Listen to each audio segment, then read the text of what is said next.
Tengo ganas de vengarme. Tengo ganas de destruir.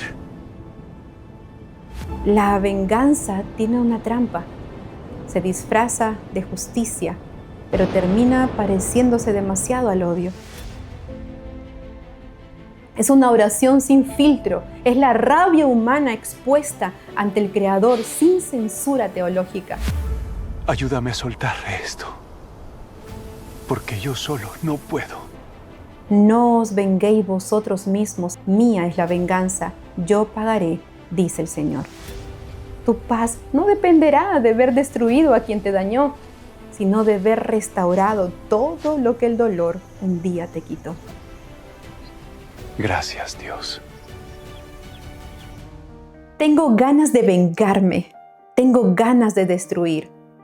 Es un pensamiento oscuro, pero si somos completamente honestos, todos, absolutamente todos, hemos experimentado esa pulsión en algún momento de nuestras vidas.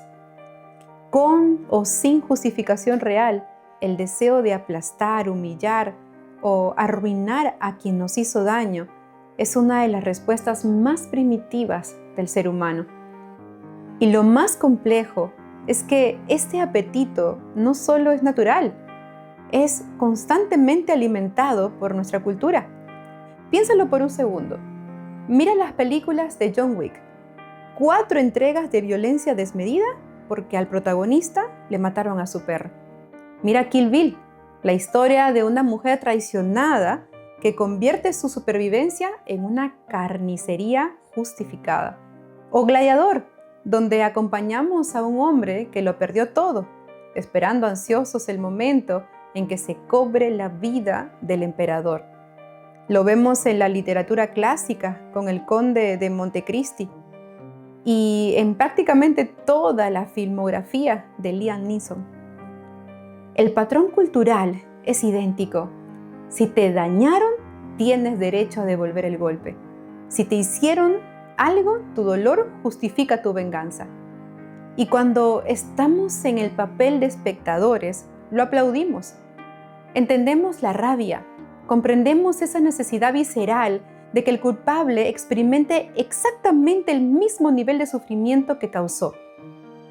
Pero en la vida real, fuera de la pantalla, la venganza tiene una trampa. Se disfraza de justicia, pero termina pareciéndose demasiado al odio. Te promete devolverte el control, pero en realidad te mantiene atado de por vida a la persona que te lastimó.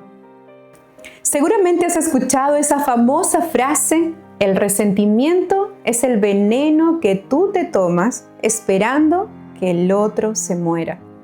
Suena muy bien, es muy estética, pero cuando has sufrido un daño devastador, esa frase se siente como una burla. El perdón y la sanidad no son tan sencillos, y la Biblia lo sabe. De hecho, las Escrituras no censuran la fealdad de nuestras emociones. Existe un salmo sumamente famoso, el Salmo 137, que muchos recuerdan por su inicio melancólico. Junto a los ríos de Babilonia, allí nos sentábamos y aún llorábamos acordándonos de Sión. Es tan poético que en los años 70 el grupo Boney M lo convirtió en un éxito de música disco. Sin embargo, casi nadie canta los versos finales de ese mismo salmo. El verso 8 y 9 dicen textualmente: hija de Babilonia, la desolada, bienaventurado el que te diere el pago de lo que tú nos hiciste, bienaventurado el que tomare y estrellare tus niños contra la peña. Es una frase aterradora, es cruel, sangrienta y muy incómoda. ¿Por qué permitiría Dios que un deseo de infanticidio y venganza tan salvaje quede registrado en el libro sagrado de oraciones? La respuesta es tan cruda como el texto mismo, porque esa frase es la oración de un pueblo traumatizado. Es el grito de personas que presenciaron cómo los babilonios asesinaban a sus propias familias y los arrastraban como esclavos.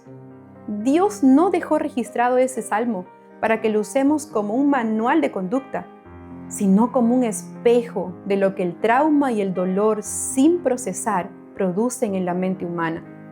Es una oración sin filtro, es la rabia humana expuesta ante el Creador sin censura teológica. Si analizamos cómo responde nuestro cerebro ante la traición y el dolor, entenderemos que la venganza no comienza con un acto físico, sino con una conversación interna que repetimos en piloto automático una y otra vez. Cuando somos agredidos, se activa en nuestro cerebro la amígdala, el centro de alarma del miedo y la ira. Si la herida no se procesa, el cerebro entra en un estado de rumiación constante. Empezamos a repasar la escena, a imaginar lo que debimos decir, a diseñar escenarios donde el otro cae y nosotros triunfamos. Fisiológicamente, cada vez que recreas esa fantasía de venganza, tu cuerpo libera cortisol y adrenalina, exactamente como si estuvieras sufriendo la agresión por primera vez. Creas un bucle donde tú mismo te sigues intoxicando. La persona que te dañó cometió el error una vez, pero tú, a través del resentimiento, permites que te agreda 1000 veces más en tu imaginación. La mente se obsesiona con el culpable y poco a poco la herida deja de ser un evento del pasado para convertirse en la habitación donde decides vivir encerrado. Te roba la paz, distorsiona la lucidez para tomar decisiones y termina por adueñarse de tu futuro. En consulta, algo que observo de forma recurrente es la necesidad de diferenciar la naturaleza de nuestras heridas, porque no todas las ofensas requieren el mismo proceso. Por un lado, están las heridas del ego, esas situaciones cotidianas donde alguien habló mal de ti, te ignoró, te decepcionó o simplemente te hirió el orgullo. En esos casos, el deseo de revancha revela más nuestra propia inmadurez y necesidad de control que una búsqueda real de justicia. Son roces de la convivencia humana que exigen de nosotros madurez emocional, límites claros y la capacidad de soltar para no cargar con equipaje innecesario. Por otro lado, existen dolores que jamás debemos tratar con ligereza.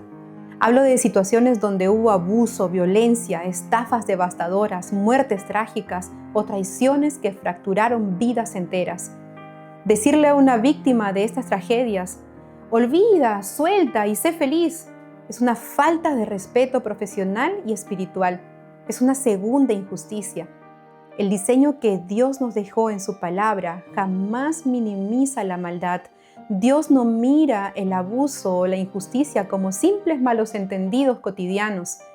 La Biblia nos presenta a un Dios que ve, que registra el dolor y que sostiene a la víctima. Perdonar no significa encubrir al agresor ni eximirlo de las consecuencias legales de sus actos. El perdón es un proceso de higiene mental y espiritual para que tu alma no se pudra, pero la justicia humana debe hacer su trabajo. Sin embargo, sabemos que la justicia de este mundo es imperfecta. A veces los culpables escapan, manipulan los sistemas o mueren sin haber respondido jamás por el daño que causaron. Y es en ese vacío de justicia humana donde el deseo de venganza se vuelve más destructivo para la víctima. Es aquí donde cobra un sentido profundamente liberador la instrucción que encontramos en Romanos 12:19. No os venguéis vosotros mismos, amados míos, sino dejad lugar a la ira de Dios, porque escrito está, mía es la venganza, yo pagaré, dice el Señor. Cuando entendemos cómo procesamos el trauma, nos damos cuenta de que esta declaración no es una invitación a la pasividad cobarde. Al contrario, es un límite protector para tu salud mental. Dios te está diciendo, entrégame a mí el peso de la balanza porque tu rabia es demasiado ciega y tu corazón demasiado valioso para desgastarlo ejecutando juicios. Delegar la justicia en Dios es un acto de alta inteligencia emocional. Es negarte a que el agresor siga dictando el guión de tu vida. Significa que dejas de ser el juez, el verdugo y la víctima para volver a ser simplemente el dueño de tu propio destino.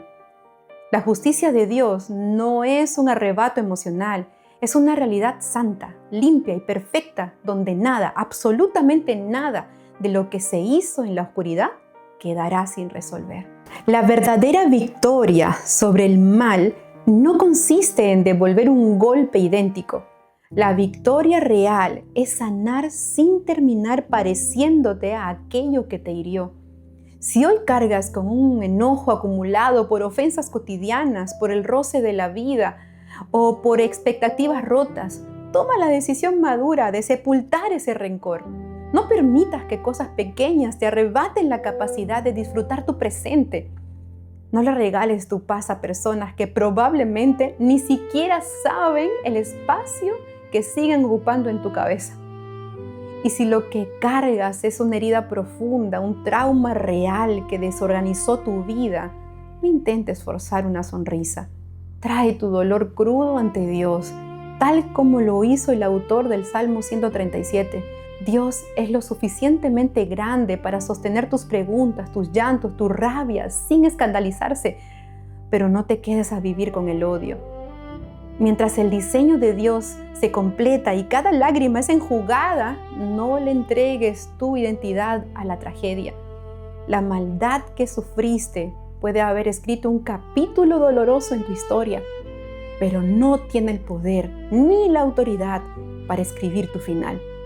Descansa en las manos del único Dios que tiene el poder de hacer justicia perfecta, mientras sana con ternura tu corazón herido. Porque al final del día, tu paz no dependerá de ver destruido a quien te dañó, sino de ver restaurado todo lo que el dolor un día te quitó.